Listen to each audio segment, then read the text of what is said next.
We all have secrets. What is yours? Silent Secrets Audio. Confess in the comments. I realized my promotion had been stolen because my own signature was on it. The first time I saw the announcement, I actually smiled. My name was there. The project I'd spent 11 months building was there. The revenue numbers were there. But under Project Lead, someone else's face filled the screen. The conference room erupted in applause. I clapped too, because when 40 people are watching, humiliation wears the same expression as pride. His name was Daniel. We had started the company only 6 weeks apart. We shared late-night takeout, impossible deadlines, and the kind of exhausted conversations that make coworkers feel like family. When my wife was in the hospital having our daughter, Daniel covered my client meetings without being asked, or so I thought. After the presentation, he wrapped an arm around my shoulder and whispered, "Don't worry, there'll be another opportunity." That sentence stayed with me longer than the applause. Back at my desk, I opened the proposal files. Every version I had written was gone. Instead, the company server showed documents edited under Daniel's account months earlier. My own work looked like revisions to his. It made no sense, until I remembered the afternoon he offered to clean up my laptop after it kept crashing. He hadn't fixed my computer. He had copied my digital certificates. From that day forward, every file I uploaded quietly appeared to come from him first. The evidence was elegant, almost impossible to notice, and nearly impossible to challenge. I could have marched into human resources. I could have screamed. Instead, I bought a cheap external hard drive and started collecting everything. Every login, every timestamp, every deleted backup, every security log nobody else bothered reading. For 6 weeks, I arrived before sunrise. The office smelled like burned coffee and industrial carpet cleaner. The air conditioning rattled above empty cubicles while I compared thousands of records. Patterns appeared. Daniel hadn't stolen only from me. A junior designer lost credit for a product logo. A data analyst mysteriously disappeared from a patent filing. Even a retired manager's forecasting model had quietly changed ownership after he left. Daniel wasn't ambitious. He was a collector. He collected other people's victories. The company rewarded him because he always seemed brilliant. He simply made sure nobody noticed where brilliance actually began. Then fate handed me something better than revenge. The CEO announced a live demonstration for our largest investor.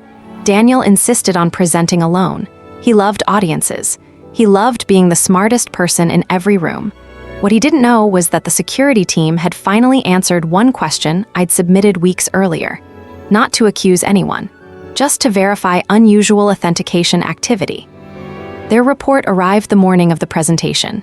It contained every duplicated credential, every unauthorized access, every hidden ownership transfer, and every action linked to Daniel's account. I printed nothing. I emailed nothing. I simply forwarded the report to corporate security exactly as company policy required. Then I sat in the back of the auditorium. Daniel walked confidently onto the stage beneath bright white lights. The investor representatives smiled. Executives nodded. He opened the presentation. Halfway through explaining his breakthrough, the chief information security officer quietly entered from the side door. He didn't interrupt. He simply handed the CEO a tablet. The CEO's expression changed almost immediately. The presentation stopped.